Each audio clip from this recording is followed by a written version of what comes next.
এই মুহূর্তে সব থেকে বড় খবর, ভোটের আগেই তৃণমূলের দুর্নীতি প্রকাশ্যে আসতেই ফের মুখ পুড়ল রাজ্যের শাসক দলের।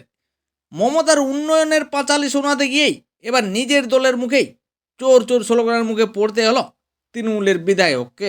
গত 15 বছরে তৃণমূল সরকার কি কি উন্নয়ন করেছে তা শোনানোর জন্য গত শনিবার সকালে পশ্চিম মেদিনীপুরের নারায়ণগড়ের 6 নম্বর গ্রাম পঞ্চায়েতের কোসবা কমিটি হলে হাজির হয়েছিল তৃণমূল বিধায়ক সূর্যকান্ত রট্ট।